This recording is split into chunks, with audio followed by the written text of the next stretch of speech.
Now, I guess I should briefly discuss last night's budget, even though it breaks my heart to see so much spending flying out the door of borrowed money, billions and billions and billions of it, so much of it unnecessarily. Terry McCrann actually did the figures.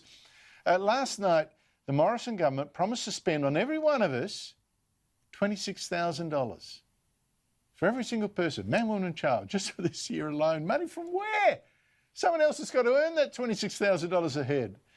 Anyway, let's get it over with. Joining me, Rita Panny, Sky News host and Herald Sun star columnist, and Daniel Wild, Director of Research at the Institute of Public Affairs. Daniel, the budget, your verdict? Not a promising budget for the nation's future, and further evidence of how destructive the lockdowns have been. Andrew, you just mentioned the debt, and let's talk about the debt. We did some modelling at the Institute of Public Affairs that was released today that looked at the long-term debt projections. The government budget will give you the shorter-term projections over the next few years.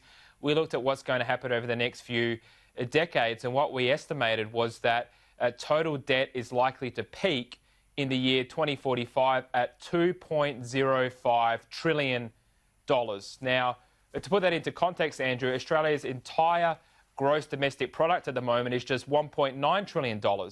And what we also know is that that debt is unlikely to pay back until the year 2080, and this country is unlikely ever to return to surplus.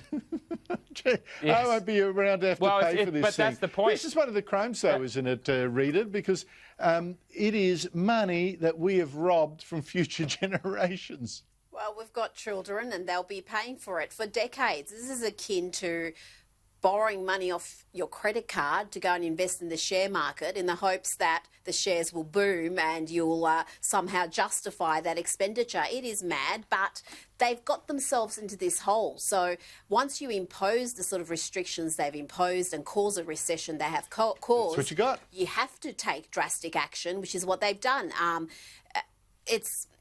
This is a Conservative government, supposedly. That's what shocks me. I mean, what would Bill Shorten do differently? Well, I don't know. I don't think he'd do anything differently. I think this would be what he'd do too. This is what Kevin Rudd would do. Absolutely. Daniel, one thing in the budget was immigration, right? Now, that's one of the hits to the mega budget, although I actually think the link between immigration and money per head of population is very limited. Immigration is actually going to go backwards for the first time since, World War II, down 72,000 next financial year, or this financial year, before we then go roaring back with another 200,000 added to the population the year after. What do you make of that? Should we be crying that it's going to be, the population's going down, or crying that it will then roar back up again? Well, it presents a conundrum for policymakers, Andrew. What we know is over the last 2 decades, the majority of Australia's headline economic growth, as you outlined, the headline growth, the GDP growth, has come from population growth underpinned by mass migration. We've become a very lazy country in the sense that the heavy lifting has been done by population growth. Only about 1/3 of our total growth over the last 2 decades has actually come from productivity growth. And it's the productivity growth that drives higher living standards and higher incomes over time. So the challenge is that while we have this off-sided figure leading up to the coronavirus of 30 straight years or 29 straight years of unbroken economic growth, we know that there was a number of instances in that 30 years where there were actually recessions on a per capita basis, and it's the per capita economic growth and the per capita headline GDP figure that really matters to the average person living in the suburbs. Correct. So I think in terms of the reduction to population growth, this will go largely unnoticed by the average person, but it will be certainly noticed by policymakers. They might have a few more seats next to them on the train, which can only be good. Rita, I was struck by something that seems to be bothering the left at the moment. We've got all these big things going on. And in the meantime, the taxpayer-funded SBS, of course it's taxpayer-funded, is bothered by the alleged racism of National Senator Matt Canavan. Is racist, supposedly, because he painted black coal matters on the side of a car for the Queensland election campaign. Now, this mocking of the Black Lives Matter movement has got new Green Senator LIDIA Thorpe all hot and bothered. She said it showed complete disregard and racist behaviour. Is it racist? Stuffed. Absolutely not. Black Lives Matter, mocking Black Lives Matter is probably the kindest thing you can do. This is a toxic neo-Marxist group that is openly anti-police, openly anti-nuclear family, openly anti-capitalist. The notion Black Lives Matter and the group Black Lives Matter are two completely separate things. So mocking them, criticising them, condemning them, whichever way you want to do, go for it. And black coal matters, I think, is quite clever. That's amusing little aside from Matt Canavan. He should spend more time. Who knew? Exactly. I didn't know he had it in him. That's fantastic stuff. I guess they're missing Bob Brown's input in the upcoming Queensland election. Ideally, they'd like him to be having some sort of a caravan across the state. Oh, wouldn't they love it? Wouldn't they love it? Sadly, the border closures, maybe that's why Anastasia's done it. That's just going to be safe.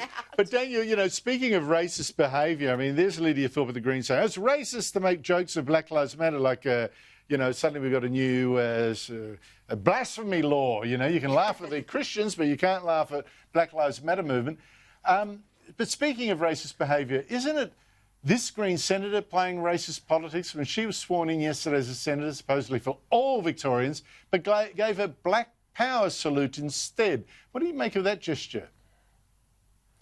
Andrew, as you say, the role of a senator is to represent everybody in their state, not just people that happen to have the same heritage or based on their gender, but not even based on political or party affiliation. The whole basis of the Senate is to be a voice for the states and to represent the states. And that's one of the fundamental underpinnings of the great liberal democracy that we have in Australia. And what's important, Andrew, is that the Senate is an important safeguard against any one part of the country getting dominated by another. That's why every state has the same number of senators as every other one. So I think it's deeply concerning if any senator doesn't take their role and their responsibility to represent their state in an unbiased, impartial form seriously, because that will seriously degrade our entire democracy.